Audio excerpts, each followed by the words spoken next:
Okay, let's go. I'm ready.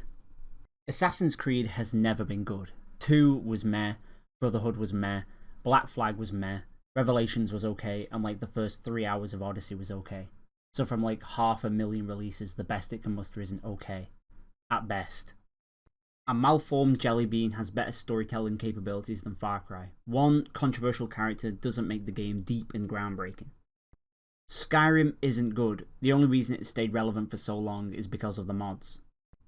You cannot trust nostalgia. You probably just watched like 4 different games pop up on your screen and all of them are shit. Some are good though, just a lot don't hold up on how you remember them. Annual franchises are a thing and will be forever. Get over it. At least some try and adapt their gameplay rather than jumping on the latest trends. Fortnite isn't and never was innovative. It was refreshing at the time, yes, but that was only because there was a gap in the market they exploited pretty well. VR will never be mainstream. Titles won't evolve gameplay mechanics quick enough to keep up with the curve. What? You think it'll be like Ready Player One? Grow up. Cyberpunk was one of the biggest upsets on launch, and it wasn't even that bad. And has one of the most vibrant open worlds around.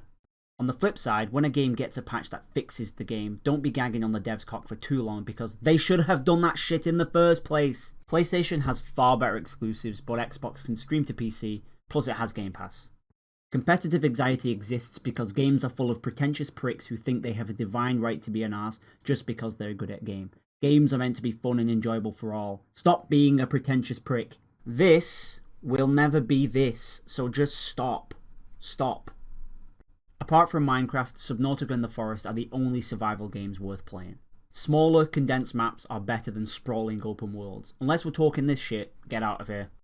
As much as I hate to say it, arena shooters are going down the shitter. Not a lot of people want something that competitive with a high skill ceiling. They'd rather just run around and explain to you the 50 different ways they're going to bang your mum. This shit is good. This shit is good.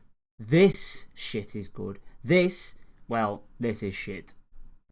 GTA 4 multiplayer was better than GTA 5 multiplayer. Why, you ask? Good question. GTA 5 multiplayer is such a fucking chore to play.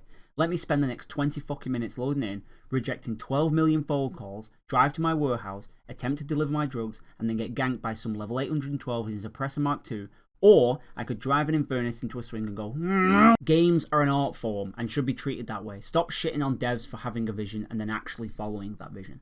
Warframe is better than Destiny. Dead Island is the best open world zombie game. Black Ops 3 Zombies is better than Black Ops 1 Zombies and World at War Zombies. Path of Exile is currently the best MMO. Dota 2 is still good. StarCraft 2 is the best game Blizzard have released. And Viva Pinata is better than Stardew Valley. Okay, that last one was a lie. Looking up walkthroughs online isn't a bad thing. All I would say though is try and figure it out on your own first because it's way more rewarding. Listen.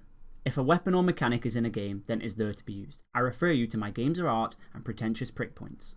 Microtransactions are good and healthy for games if done correctly. Fast travel points should be incorporated without a cost by a developer into a game that needs fast travel points. Immersion is important, yes, but so is pacing. Making people run through a dungeon or barren landscape 80 million times breaks your immersion more than what fast travel points do. Soundtracks and sound design have a bigger impact than graphics. Burnout Paradise is the best racing game.